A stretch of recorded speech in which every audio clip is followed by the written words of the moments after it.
Welcome back, one and all, to this Group B matchup. Here we have Surrender versus Soga in Game 1. Surrender going to be opening up with his Teemo aggro deck, no Jinx or Draven, despite it being a Noxus deck. And it is one of the decks that I would actually constitute as a burn deck to me. Aggro has always been a unit-based deck, and burn is a spell-based deck, at least in the card games that I have played before and the way that I like to kind of separate these things into boxes. So this Teemo burn deck going to be containing 2 copies of True Shot Barrage, 3 Decimate, 3 Static Shock, 3 Get Excited, and 3 Mystic Shot, as well as some Legion Grenadiers, Used Cask Salesman. Pretty much everything in this deck dealing some sort of also direct damage between the Legion Saboteur and the Boom Crew Rookie, Legion Grenadier, and things like that. And then on the side of Soga, we have a relatively standard Ezreal Heimerdinger Frostbite deck. It looks like this is going to be an aggressive start for Surrender with the Boom Crew Rookie. Unfortunately, Icevale Archer going to come down, freeze that one out. Not going to be able to get a clean attack. Will still push through 2 damage with the Undermine ability if Surrender chooses to go for it. But not looking like he wants to.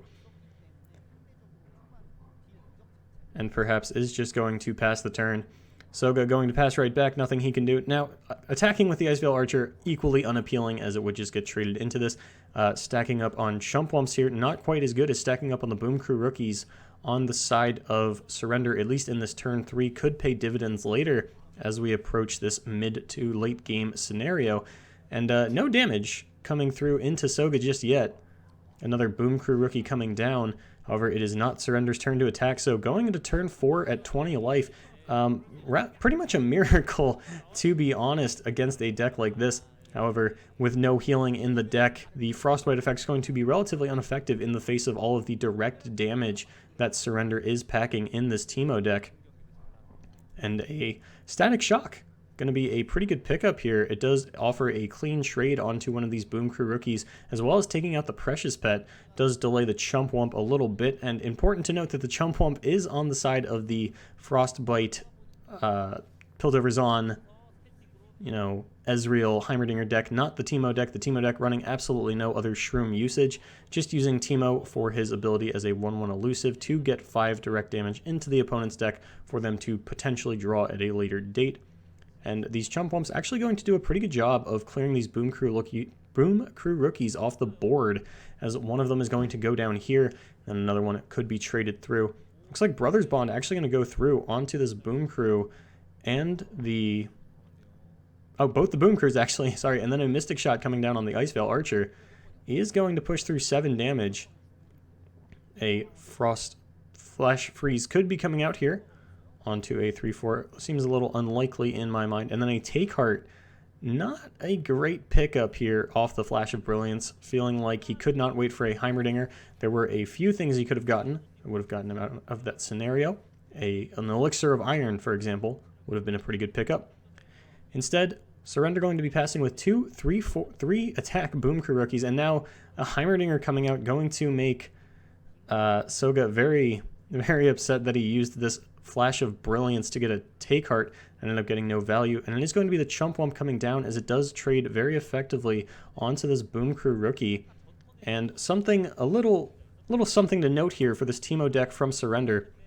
He runs 3 copies of Astute Academic, which, for those of you that are unaware, is the 1/2 1-drop from Piltover's On that gains 1 attack every time you draw a card. But there is absolutely, and I repeat, absolutely no draw power in Surrender's deck, no rummages, as there is no Shroom generation, as previously mentioned, and no copies of Augmented Experimenter. Everything that costs more than 3 mana in this deck is a burn spell, Static Shock, Decimate, or True Shot Barrage, and here we see a Decimate for him. Surrender putting his opponent down to 11 pretty early on, going to get 2 more Undermine abilities off, rather, and some Frost effects certainly going to have to come out here, as this is 2, 4, 7, 10, 13 damage coming through, and this Legion Grenadier could be a death sentence with this Decimate in hand. With all of this going on, it will put Soga down to 4 life, I believe. 3 or 4 life. Enough to die to the Decimate is the gist of it, as this is 7 coming through from the Undermines. and this Cask Salesman, which could just end the game right here for Surrender. Turn 6, seeming to be the popular kill turn for these Piltover and Zon Noxus decks if they are going to get the game in a W. Unfortunately, nothing to be done from Soga. These Ezreal decks not running the Elnuk package and instead electing to run Heimerdinger do run into this problem of not being able to contest the early board. Elnuks don't do a great job of contesting the early board, but in this mid-game scenario, a troop of Elnuks could have come out here, and it would be too little too late, but the troop could have come out the turn before, as Heimer was drawn on 5, just chose not to be played, and that is going to be game number 1, quickly going to Surrender.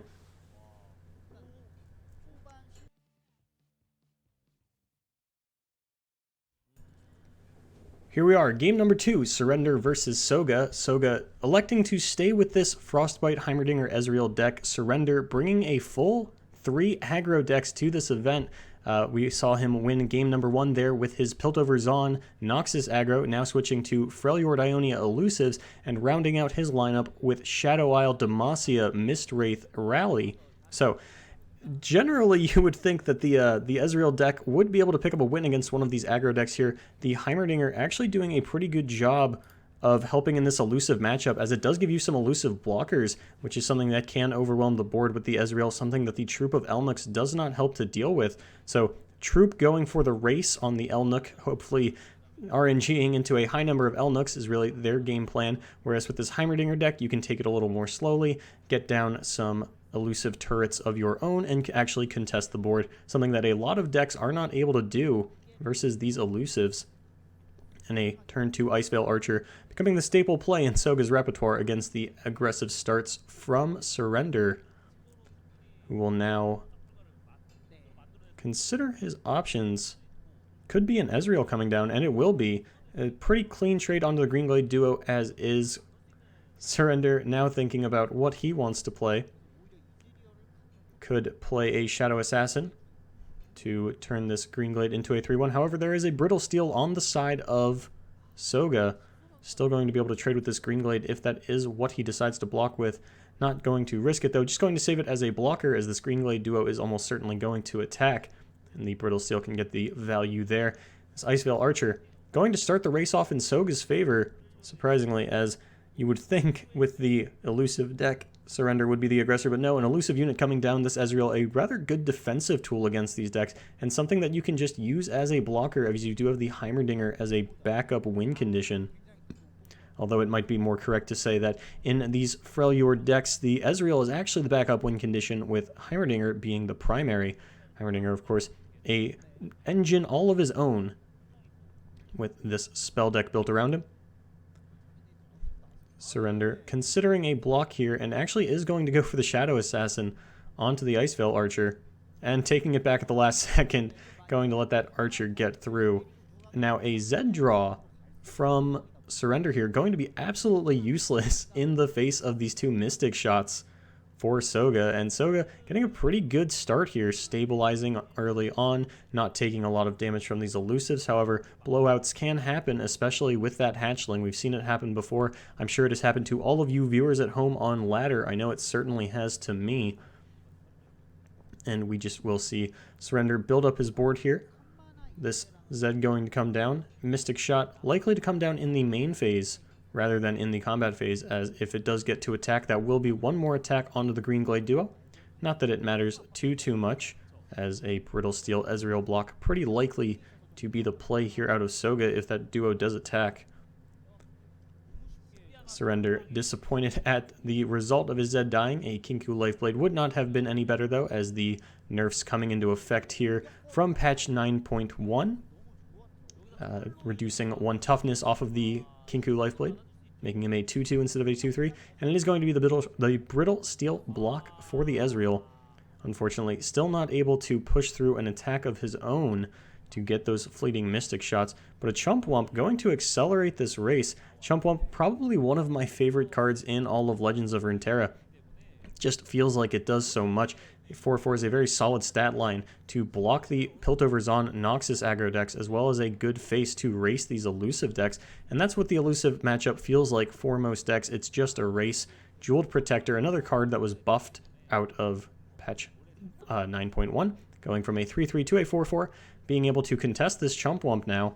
Still has a flash freeze on the side of Soga if he wants to try and attack with that and freeze the Tiger, keep his Chump-Wump alive.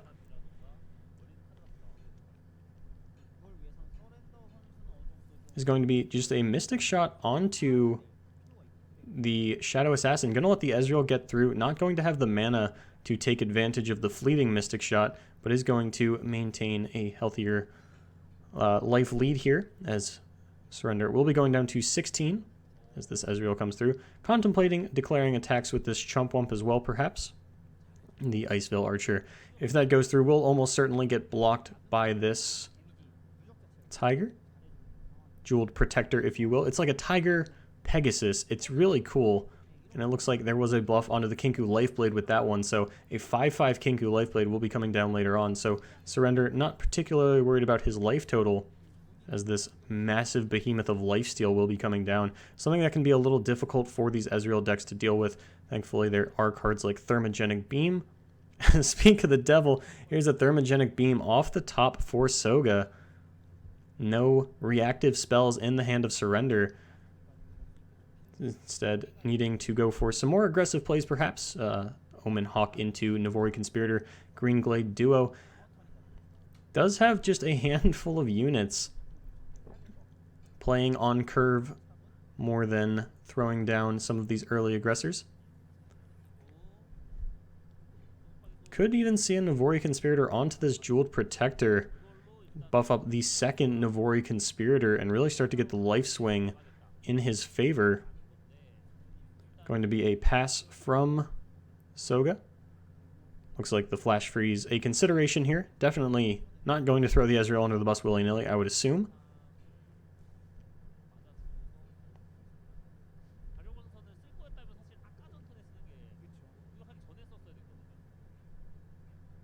Soga taking his time, thinking out these plays, perhaps going for a Flash of Brilliance again, as there is no Heimerdinger here on turn 5 or 6.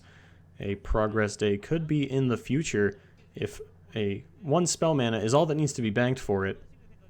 And on the attack turn, you can feel relatively safe to do something like that. And it's just going to be a pass. The Kinku Lifeblade coming down, swinging the life and game back in Surrender's favor, 22-13. In favor of this elusive aggro deck. Soga trying to figure out if a Thermogenic Beam is what he wants to do, but it is going to be a pass. And will just be a straight up attack from this Chump-Wump and this Icevale Archer. As the Avarosan Marksman comes out, we'll finish off that Jeweled Protector if it decides to block this Archer. However, unbeknownst to Soga, there is a Jeweled Protector waiting to perhaps bounce this Jeweled Protector, or a Navori Conspirator rather, waiting to potentially bounce this Jeweled Protector, and a second Jeweled Protector in hand, picked up alongside a third Kinku Lifeblade. Could just be a game of 5-5 Lifeblades, something very difficult for this deck to deal with, especially in the absence of the Heimerdinger to help get down some of the elusive turrets to chew through the board. Life total a factor, but not everything in terms of this Ezreal deck. It is possible to just grind your opponent out and win through card advantage, as Heimerdinger is an infinite card advantage engine. It looks like Surrender going to play the second Jeweled Protector, likely going to hit another Kinku Lifeblade, just keep his life total as high as possible, and the Marksman going to come down onto this Jeweled Protector, take it off the board, tick the Ezreal up one more time. And a Green Glade Duo coming down, a 5-4 Green Glade Duo. Looks like that is what was buffed with the Jeweled Protector. Not trying to get out an army of Lifestealers, instead just trying to get down something mana efficient. And big and scary. Now, not a lot of gas left in the tank for Soga here. Will need to take a turn off to refuel with this Progress Day. And another Progress Day coming in. The game just begging Soga to draw 3 cards and reduce their cost by 1. Hope to find a Heimerdinger or something like that. Surrender could push through a lot of damage if this Progress Day is played too early. Could smell blood in the water, as there is only the one elusive unit on the side of Soga. but Surrender going to carefully consider the turn. Thinking about perhaps an Omen Hawk and a Hatchling, maybe just an Omen Hawk into the Conspirator, Conspirator on Jeweled Protector. A lot of options, and it looks like the Hatchling is going to be the play from Surrender here. Going to push through potentially 12 elusive damage. Does still have this Twin Disciplines. It's just going to be a pass from Soga. Going to throw this Avarosan Marksman underneath the Jeweled Protector. And this Ezreal doesn't necessarily have to block, as it would put him at 1, then could Flash Freeze in response to the Twin Discipline, but instead just going to use the Flash Freeze here, not blocking with the Ezreal, as he doesn't want a Twin Discipline to come out and kill him. Unfortunately, no mana left for the Progress Day. Is a Holiday pushed back in this Piltover Zon Freljord Wasteland. Not today. These shrooms being held onto for the Ezreal upgrade, as there is, I believe, no Rummage in this deck. Sorry, there is a single copy of Rummage in the deck for Soga, as well as these Get Excited mushrooms making great discard fodder. There we see the clean animation for the Progress Day, much better than the old one of drawing the cards one at a time. I think it is a very slick looking draw process now, and finally finding the time to take some time to Progress Day, and going to attack with the Chump Wump, going to not attack with the Chump Wump, and Mages pass the turn here. Not finding a Heimerdinger is going to make it difficult to deal with these elusive units. Does still have a Harsh Winds, a Mystic Shot, definitely some tools to deal with what is presented in front of him. Get Excited, a lot of removal in the hand of Soga, but not enough mana to use most of it this turn. Does still have to worry about things like Deny and Twin Disciplines, as this is a primarily Ionia deck when it comes to the Allegiance factors. The Freljord cards being Omen Hawk and Elixir of Iron. So damage-based removal, not the best thing in this kind of deck. It looks like the Shadow Assassin is going to come down and draw a second Hatchling. A Mystic Shot going to be considered and thrown down onto the Hatchling. Valuing that over something like a Thermogenic Beam onto the Greenglade duo. Instead going to preserve his mana pool, float it into the next turn to take advantage of this Harsh Winds and things like that. Maybe even get off a second Progress Day if everything shapes up squarely for him. Unlikely to happen though, as Surrender does still have a lot of units in hand to play out here. Could get down a Navori Conspirator and a Kinku Lifeblade if it behooves him. And instead going to use this Twin Discipline to protect the Hatchling. Could still get down the Navori Conspirator and Kinku Lifeblade, actually. The Navori returning the Omen Hawk to hand. And that is going to use up the spell mana for Surrender, but with no other spells in hand. He's not too worried about that. And that is going to be an Ezreal upgrade out of Soga. Ezreal, one of the cooler upgrade animations in my opinion. Actually love all of the upgrades from Piltover and Zon, except for Teemo, as he just kind of jostles around in a circle, not doing anything particularly cool. Ezreal snatching the gauntlet and showing that he is powerful. Now, 8 spells going to have to be played to kill his opponent here. We have 1 in this Elixir of Brilliance, 2 mushrooms. This Thermogenic Beam going to be spell number 2 here, knocking his opponent down to 12.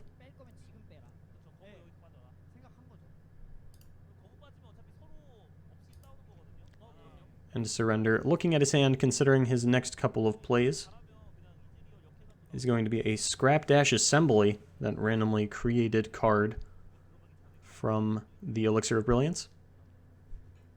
Is a slow spell, not a burst spell, mostly looking for burst spells, and there are still quite a few in the hand of Soga.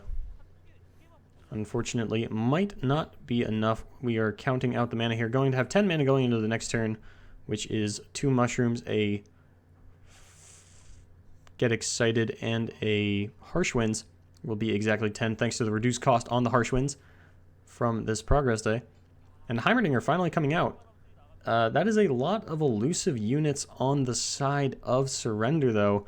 Perhaps too many, especially with this Hatchling coming down. And the Ezreal almost certainly not going to be able to do it. There is a consideration. I'm trying to think what this progress day could possibly do. Is it would only put Surrender down to 10. He would have to find 3 0-mana spells off of that, as the last 2 mana would need to be given up to these mushrooms, and that seems like it's not going to be the case here. He needs to do this all before combat, and this Kinku Lifeblade gets to attack and swing a life total back in Surrender's favor. And out of this Ezreal range forever, Soga weighing his options.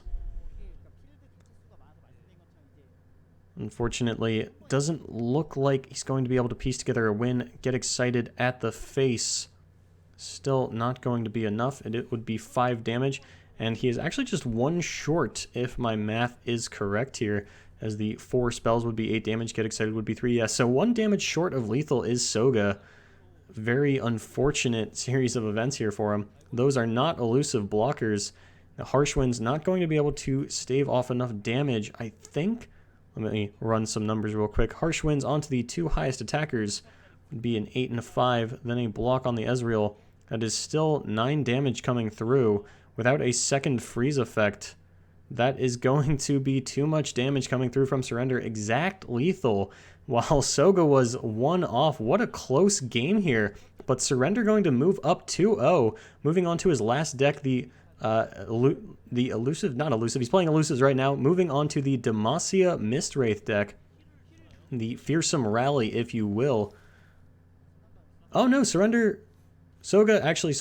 finding the play here is going to be the Get Excited discard with the Harsh Winds. You can see Surrender up at the top there. I apologize for not seeing this play. This is why they are in the tournament and I am not. And that is going to put... That is actually going to be game 4. No, it is not going to be game, actually, as the Ezreal is going to get blocked by this Kinku Lifeblade, which is going to swing it back into Surrender's favor. If the Ezreal were to survive, then things could have been a little different here, as the progress day into the 2 shrooms would have dealt the 6 damage necessary, but there was a Kinku Lifeblade on Surrender's side of the board, electing not to frostbite that, and instead frostbiting the more powerful units. Elixir of Brilliance, this would have been, so this progress day would have been lethal with the Ezreal, but unfortunately having to throw it under the bus to survive, and if this Static Shock was an Ezreal, this would almost certainly be lethal here, as it would come down to a 2-mana Ezreal thanks to the progress day. Instead, just going to throw 10 shrooms into the deck of Surrender. If he draws all 10 here, he will lose automatically, although the chances of that happening are slim to none. Seems I called this match a little preemptively. While things are still not looking great for Soga, he is still in this one. For the time being, at least, Surrender trying to figure out the most optimal play. Could just play the Hatchling to get down the highest attack of elusive units. That is what he's going to do, not wanting to give Soga time to play something before he goes to combat on his turn. And there is another Heimerdinger, but this attack out, let's see what we get, a Pursuit of Perfection and a Thermogenic Beam, and now it is going to be lethal for Surrender, moving up 2-0 in this series with his all-aggro lineup, being able to overcome this Frostbite Ezreal Heimerdinger deck both times. It's that time of the tournament again. One player will be going home if this doesn't go well. Another player fighting for their tournament life here is Soga, unable to cobble together a win with his Ezreal Heimerdinger deck, going to be switching over to a Fiora Shen into this aggressive lineup of Surrender, not being able to find a win despite having a rather anti-aggressive lineup himself in this Fiora Shen and the Ezreal Frostbite deck. And now Surrender, down to his last deck, is this Demacia Shadow Isle Rally Mistwraith, as it is called. And as I said before, I don't remember if I said it before, but the Ionia heavy version of this Fiora Shen deck, no Allegiant Bannerman, things instead like Will of Ionia and Deny, some Spirit's Refuge, things of that nature. So going to be a bit more lifesteal and survivability on the side of Soga, not as much of a board presence though, thanks to the lack of Bannerman. Deciding that the Ionia cards are a little more worthwhile, a decision that I can certainly understand the reasoning behind. And a War Chef, one of the standard openers for this deck alongside a Bright Steel Protector, going to be able to push a decent amount of early damage, choosing not to contest it with an Arachnid Horror, but instead going for the Elise, rather signaling pretty much that he is not going to block unless he is going to go for a Vile Feast follow-up. And just a snap attack and then a pause on the go button from Soga. Surrender trying to think how these next few turns are going to shape up. Is pretty easy for these fearsome decks to bank 2 spell mana, as they never seem to play any 1-drops and generally play a 2-drop on turn 3. So this Vile Feast going to come down without a whole lot of thought, if that's the line that he wants to go for, but not blocking this War Chef. Going to let it sit there, as it does not get to block the Elise, as she is fearsome. The 1/1 Spider can get blocked, but that will turn on Black Spear for the turn. A Hecarim already in the clutches of Surrender, that impending turn 6 clock, right next to her Kindler as well, for a deck that already has a hard time dealing with it. Will of Ionia going to be the best bet. Unfortunately, for Soga, he has the attack token on 6, which means that on turn 6, Surrender will get to play it, and if a Will of Ionia does come out, then on turn 7, Surrender can simply play it again and swing immediately. So it will take a second Will of Ionia or a single combat on a large minion to actually get rid of this Hecarim. Detain would be the most effective way, as it takes it out of the graveyard, and Rekindler cannot reach it to call it back to this realm. Unfortunately, no Detain coming out of this deck for Soga. So it looks like a Crawling Sensation going to, Elise's Crawling Sensation rather, Surrender not main decking any copies of Crawling Sensation. It is a second Elise, going to go for the upgrade here when he plays this Arachnid Horror. Nothing to do with the 1 mana on the side of Soga. When you just have to pass that into the Horror. And the Elise upgrade coming down really early here for Surrender, turn 3. About as early an upgrade as you could ever hope for. And is now a 4/3 fearsome challenger on all of his spiders. The Elise, or the Fiora rather, going to come down, probably challenge the Elise, which will turn on Black Spear.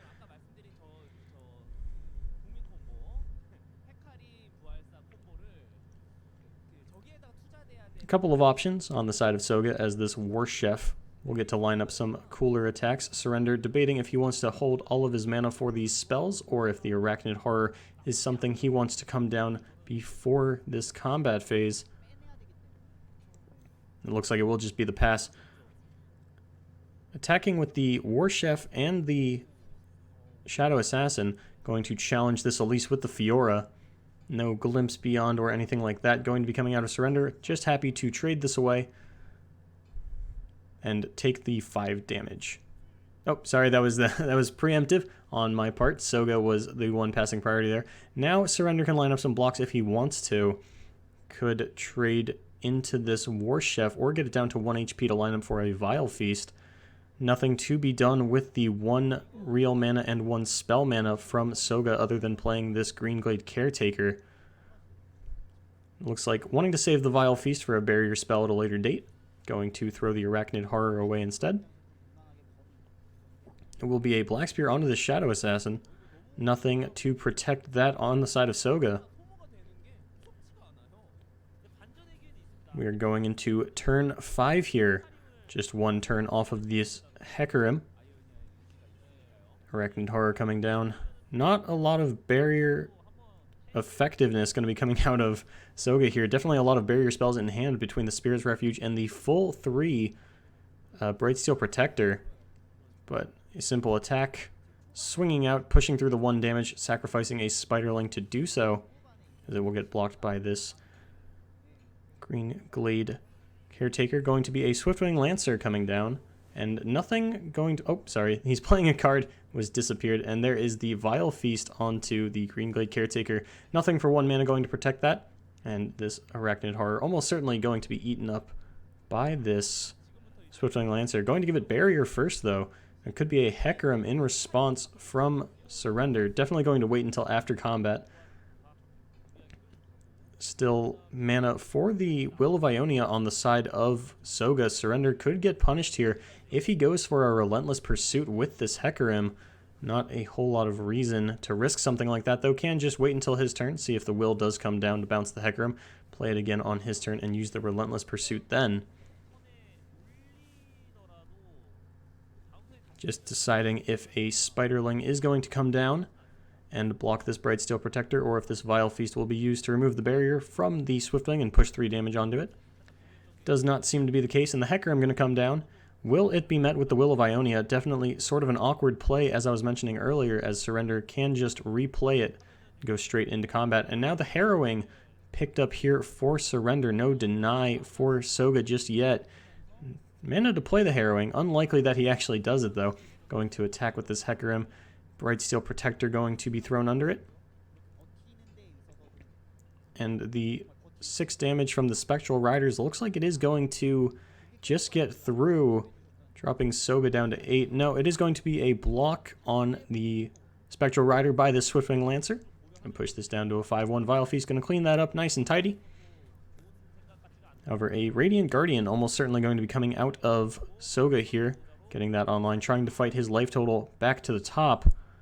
However, this looking totally in Surrender's favor at the moment, as this Hecarim can just die, get brought back by the Rekindler, and then a Harrowing would bring back 2 Hecarim and a Rekindler, which would bring back another copy of Hecarim. Actually not true, as there were a lot of 5-attack minions dying on the side of Soga. Going to use a barrier spell to save this Swiftwing Lancer. Wants to use it to kill the Hecarim. Unfortunately, committing a lot of resources to killing the Hecarim never works out and feels really bad when the Rekindler does come down. Not enough mana to play this Relentless Pursuit and the Rekindler this turn. Could go for it anyway. Electing not to makes sense. And a Radiant Guardian of his own picked up for Surrender. This Bright Steel Protector going to afford barrier to this challenger once again, going to come in for this Hecarim and then swing out with the rest of his board. 1/1 Spiders, very ineffective in the face of this Radiant Guardian, as it will take no damage from them and still gain 5 life. It is now down to a battle of the Radiant Guardian versus the Hecarim. Which one can get more value and win the game in a quicker fashion? My money's on Hecarim with this Rekindler, Harrowing, and Relentless Pursuit backup. A Radiant Guardian of his own could come down and trade onto this Radiant Guardian. A lot of value still to be gained out of this Will of Ionia, though, if that is the play that Surrender ends up going for.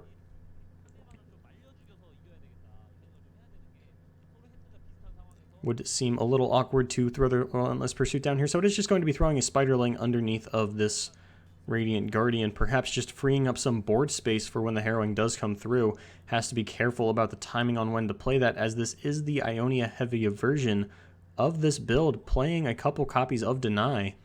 Now considering the Rekindler versus Radiant Guardian. Radiant Guardian much weaker to the Will of Ionia play, as it will turn itself back off. Another unit will need to die for it to come down with its ability, and nothing else will be gained for the turn.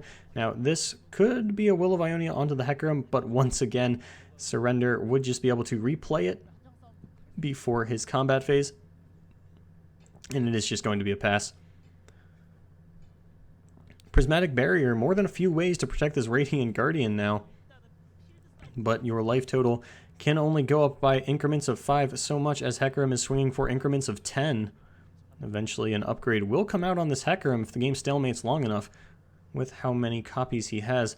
Surrender perfectly content to swing out his board here probably and make room for the Harrowing, or just line up some good attacks for a Relentless Pursuit. Definitely a lot of options for Surrender on how to navigate through to this match win here and advance himself into the top 8. Soga fighting for his tournament life. Not looking great. He has a few units left, and if these go, that's going to be all she wrote. Does have a lot of spells to protect them, though. It's definitely advantage Surrender here. Hecarim being one of the most powerful units in the game, bar none. It is going to be just the Hecarim and Rekindler attack. See where this lines up. Going to be a Swiftwing Lancer onto the Rekindler, and the Radiant Guardian onto the Hecarim. No overwhelm damage going to come through. So a 5/5 will just bounce off of a 4/6 rather harmlessly, not committing a barrier spell to it either, letting it go down to the 2 HP. And Soga still with the life advantage, but a Radiant Guardian coming down as Spectral Riders and Rekindler did die this turn.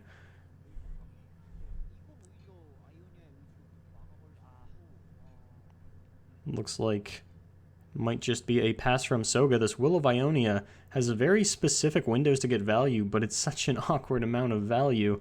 It looks like the Mist Wraith, or the Wraith Caller, will be coming down, getting a Mist Wraith. Going to be a Shadow Isle card on top of Surrender's deck, which makes sense. There are 2 Radiant Guardian and 2 Relentless Pursuit in the deck, 2 of which have been found already. And it's going to be a Rekindler off the top, the Undying Hecarim continuing to come back. And it's just a Greenglade Caretaker on the side of Soga. Now, we have seen this card take over games in the past, especially with the amount of barrier spells coming out of Soga currently. Bright Steel Protector onto the Radiant Guardian, needing to get his life total back up, wants to feel free to attack with this.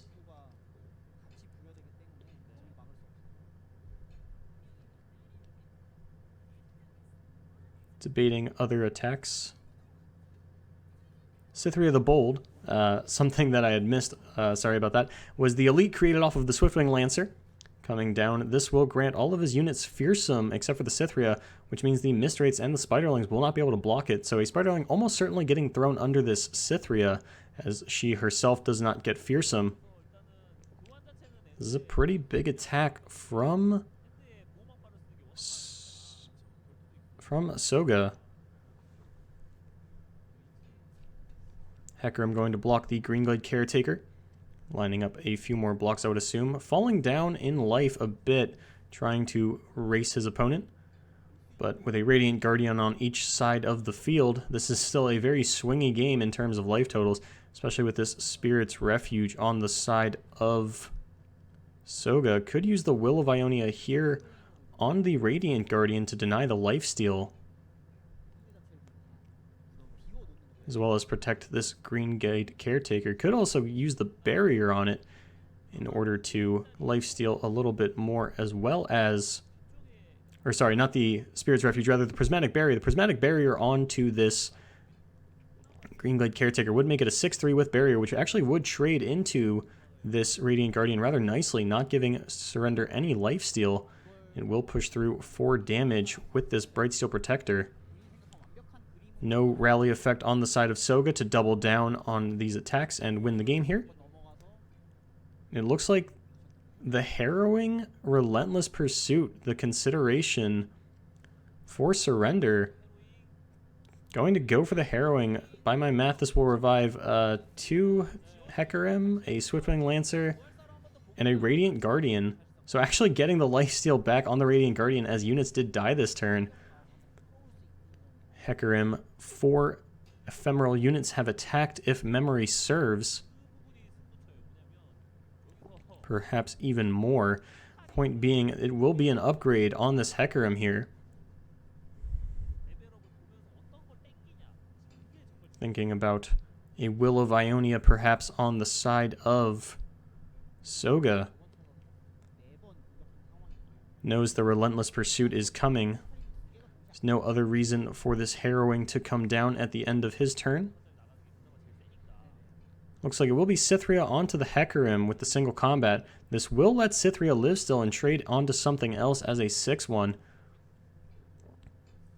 Saving the Will of Ionia for combat, perhaps going to use the Spirit's Refuge instead. 19, a pretty healthy life total. And there, of course, the Relentless Pursuit. Not wanting to use a Will of Ionia on the Hecarim, as Surrender is down to 1 card, and it will be a permanent Hecarim in his hand, not the ephemeral, not following Hecarim to the hand here. It looks like that will be a challenge onto the Radiant Guardian, making sure that the lifesteal is as ineffective as possible, going up to 20 before the damage comes through for everybody else. And the Hecarim evolution going to come through. Going to be a big life swing for Surrender, as this Radiant Guardian going to go up to a 7-5, put him up to 13 life. A couple of blocks still to come out here for Soga, unfortunately, the Will of Ionia and Spirit Refuge not going to be able to be played at the same time, as he does only have 5 mana left. If this Hecarim gets off the board, the buff on the ephemeral units will go away, but it would be Will of Ionia onto that or nothing, unfortunately. Still going to push through a decent amount of damage. So if the Will of Ionia comes through onto the Hecarim here, and then no other blocks occur, that is only 8 damage coming through, but instead going to go for the Spirit's Refuge, negating the lifesteal, eating the damage. It is going to be going to 1 by my math. Yeah, that's playing a risky game here. Is Soga going to take himself down to 1 life? Nope, the Hecarim dies beforehand. My mistake.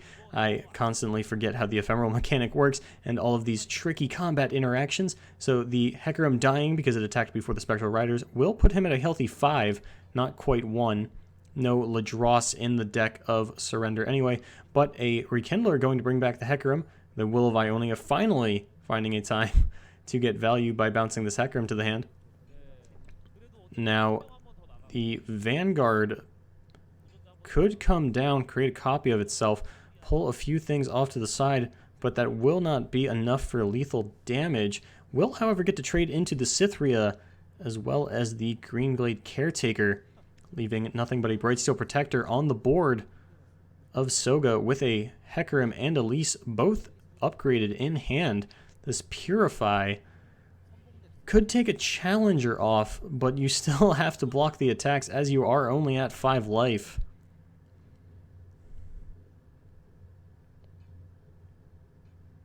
This actually looking like lethal for Surrender if the Purify doesn't come out here. Yeah, the Purify, considerations being made, lining up the attacks. The 2 birds would take out Cythria and the 7/2, which leaves 1 blocker. Nope, that's right, the 1 blocker would be able to hit the Rekindler and would die and be pretty much game over for Soga anyway, while he would not die this turn. Having no cards left with this deck is definitely not the way that you want to be playing it. Purify not actually making a difference in this particular instance, as those are going to eat the Cythria and the Greenglade Caretaker. This Brightsteel Protector needs to get thrown under the Rekindler, or Surrender does have lethal damage. No Mark of the Isle to be worried about from Soga, as Surrender is tapped out and he knows the Hecarim in hand. Unfortunately, this Purify just coming down at a very inopportune time. Nothing comes to mind on how Soga can piece together a win here in the face of this Hecarim. It would take a miracle, and miracles don't tend to happen in card games.